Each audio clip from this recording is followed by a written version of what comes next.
Well, now, it's up to Winnipeg now to find a counter for that, and that means to make sure you try to take away or limit number 32 for the Tiger Cats. So it's first and goal. Down at the 2, and a lunge by Lefevre. And is he in? Yes. Touchdown, Ticats. Well, here we go. A second half uprising, and they're a convert away from being a field goal away. And that difference that I talked about in the third quarter, right at the break, was that O-line play. And look at just how aggressive they were. That was 3-4 yards. They just drove ahead and reestablished the line of scrimmage in the end zone. Lefevre just punches it through.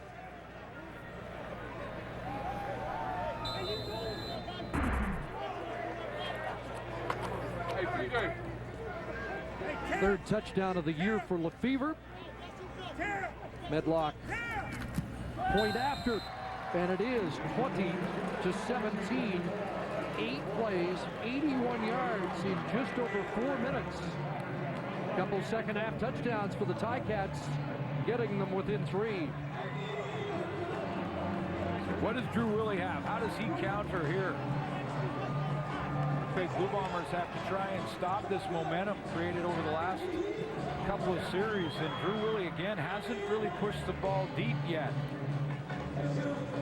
Aaron Kelly would be a primary target, but Clarence Denmark can get in behind coverage as well.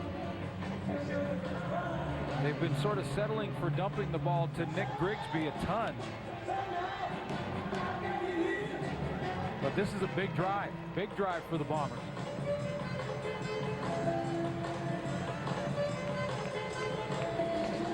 Pickens, the Ticats trying to go to 5-1. Last time was 2011. Prior to that, 1987, and in 85, last time the Bombers went 6-1. Well, last time they went 5-1, they went to the Cup. Here's the smiling return man, Aaron Woods. And he is nailed before he gets to the 30 this time. They've charged up. Eric Harris in on the stop. I wasn't as happy with that one. I just wanted to see the reaction. Hey, you got to have fun playing the game no matter what it says on the scoreboard. And you wanted a little bit more there and not quite as excited. Now it's up to Drew Willie. Yeah, here's the reaction that's going to be interesting. Yeah.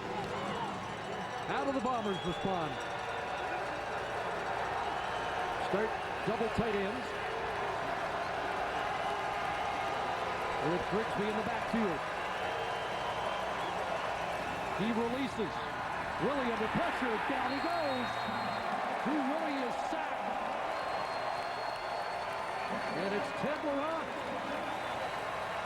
with his first sack as a Ticat. Yeah, they've been trying. You look across the board. Norwood doesn't have one. Bulkey has one. Ted Laurent was looking for his first. Ticats last in that department, just the 7th sack for the team this year. Let me show you who he wanted. He wanted Robbie Bryant on the corner route right down here, and he's wide open. And because Ted Laurent gets in his face, he can't throw the football. Drew Willie has a wide open Robbie Bryant right there. Can't get it to him. So second and long. Willie pumps, steps up, and underneath it goes. The pass is caught, but short of the first down. Clarence Denmark with the grab up near the original line of scrimmage. Well, just as we talked about Willie wanting to push the ball deep.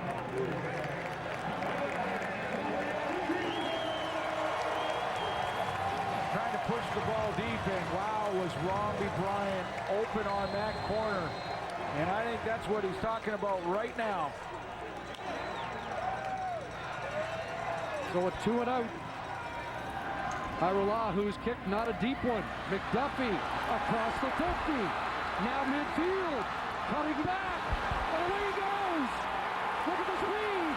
He's going to score. Ticat touchdown. Quincy McDuffie, 66 yards. This guy can go.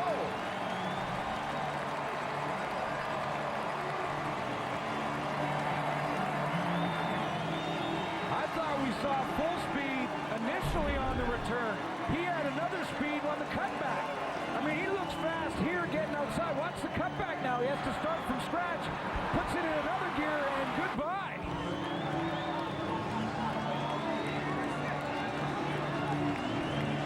That's a heck of a debut.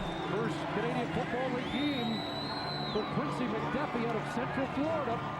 Keeping that football for the trophy case. And the Ticats have their first lead of the night. Keeping it. So a couple of offensive touchdowns, and now a special team touchdown. And a beauty from Quincy McDuffie. 66 yards to the house.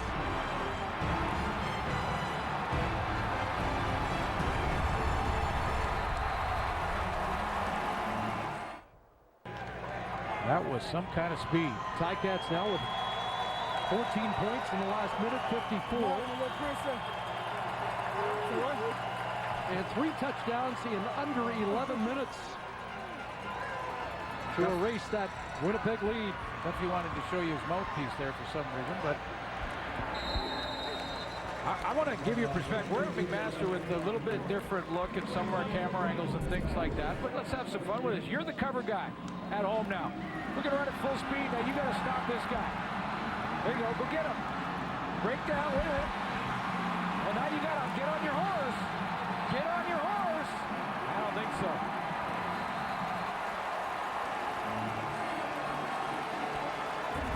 Waiting for the first C, I wouldn't want to be in 2014. That was great speed. There's a guy who can pick him up, put him down, but it'll be dropped by the middle linebacker Marcellus Bowman. Nick Grigsby has 5. Well, just how quickly it turns. I mean, if Drew Willie hits Romby Bryant, it's a different ball game right now, and who knows? Now Ticats continue with their momentum, and it's a huge second down.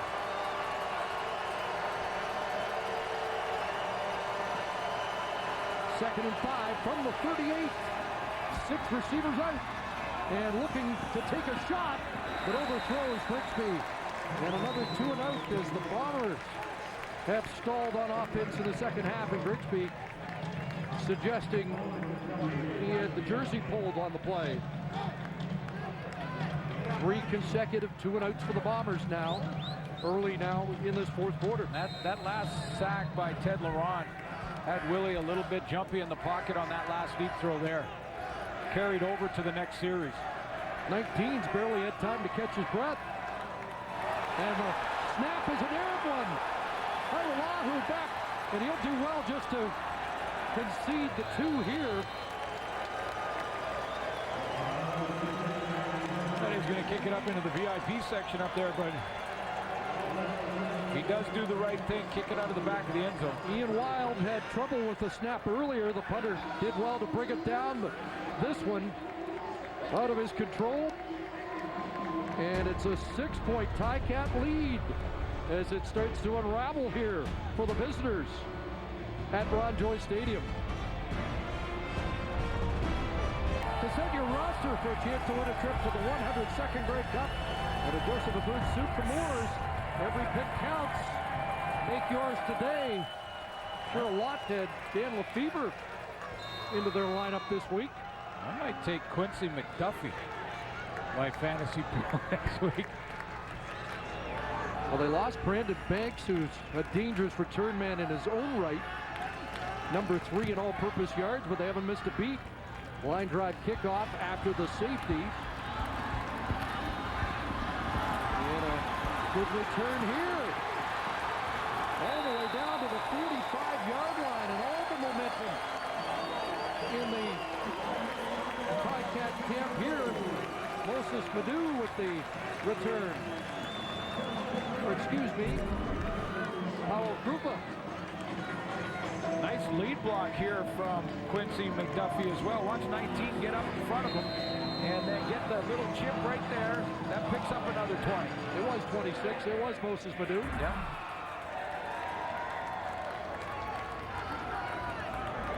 Back up to C.J. Gable, who's now in.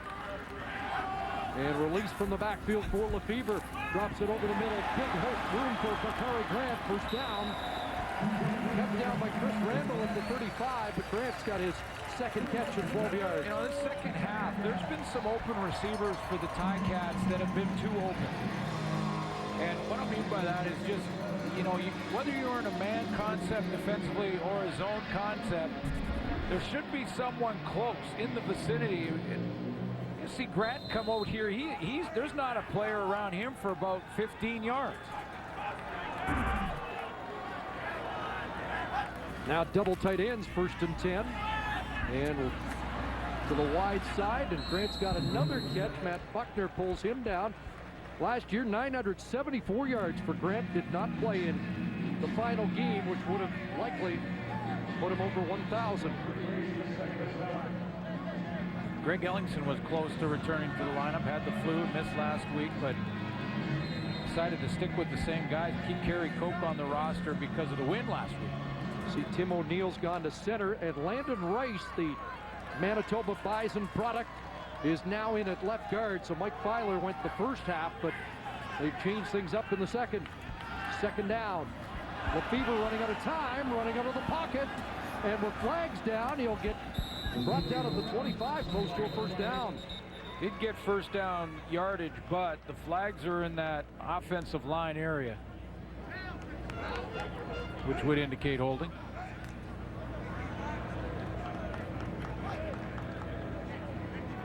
And for Ken Austin, doesn't want to run his team out of field goal range. Hamilton, number 55, 10-yard penalty, remains second down. That's Tim O'Neill now at center. So that brings the football back. They're going to mark it at the 42. So O'Neill, Chris, did a great job last week. He had to make all the calls, all the changes up front, and he was reminding his fellow offensive linemen as they broke the huddle what the call was, who they had to block. 2nd and 17, and Peach in pursuit, and he'll drop him for another sack. That's 2 for Peach in the game. And now a decision, and I think they may have pushed the Ticats out of field goal range. Again, a backside pressure. That tells you how quick this defensive line is for the Bombers. Whether it's Zach Anderson, that great speed we showed you earlier in the third quarter, or this one for Greg Peach from behind. It's one thing if it's Ricky Ray at quarterback or a guy who's a pocket guy. It's another if it's a runner like Dan Lefebvre. Defensive lineman can run him down from behind. Huge series for the Bombers defense because the Ticats were in field goal range, could have gone up by 9, but instead the punt team comes on. Medlock looking for the pin, and Woods hustles up there. They'll get the 15-yard no yards. So what a difference that is. Bombers will not get backed up. They should end up with decent field position up beyond the 40-yard line. So a major escape for Winnipeg. Hamilton, number 9, 15-yard penalty, first down. And that's the former Bomber Brandon Stewart called after that short punt. 6-point lead for the home team. 9 net yards on that last kick. 35 Pacific here on TSN.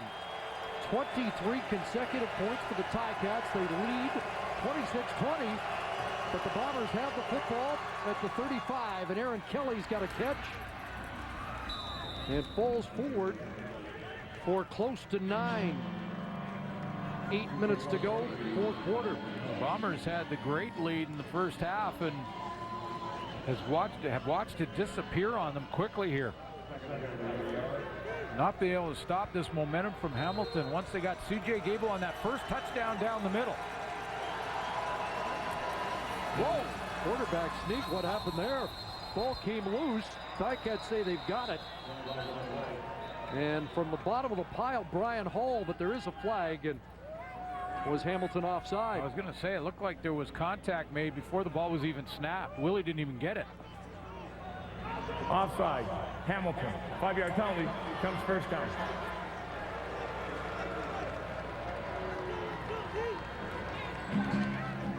I think it was Brian Hall.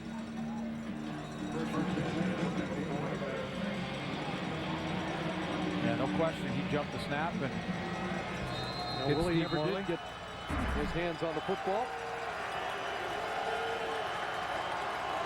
So first down, Bombers at the Winnipeg 50.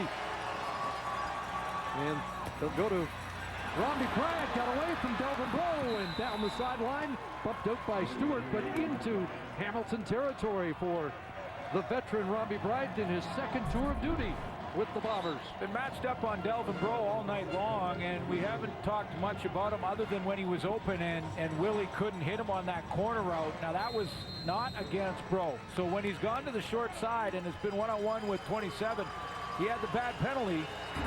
That's the first catch in that matchup. Twice a 1,000-yard season, once in Winnipeg when he had 1,206 yards in 2008. Now Grigsby inside and being tackled there. Brian Bulkey amongst the tacklers. Ticats without Craig Butler, Canadian safety, and Hassan Azimi, a defensive tackle. And yesterday, Ken Austin stressed that there were a couple of key losses because of different formations they can use, bringing in Canadian talent. Neil King's been okay so far in this one tonight. Second and 8. Open Fioli Gadino, and he dropped the football loose. Rico Murray gets on it. Murray with the strip, and he comes up with the recovery. After Fioli Gadino had the catch. And the first down. The catch and the first down, and this is what happens when you continue to hustle. We'll take another look, see that he wasn't down by contact, but Rico Murray beat on the throw and the catch, but that ball clearly out before the knee touches, and then he recovers it and rips it away from Dodoli on the ground.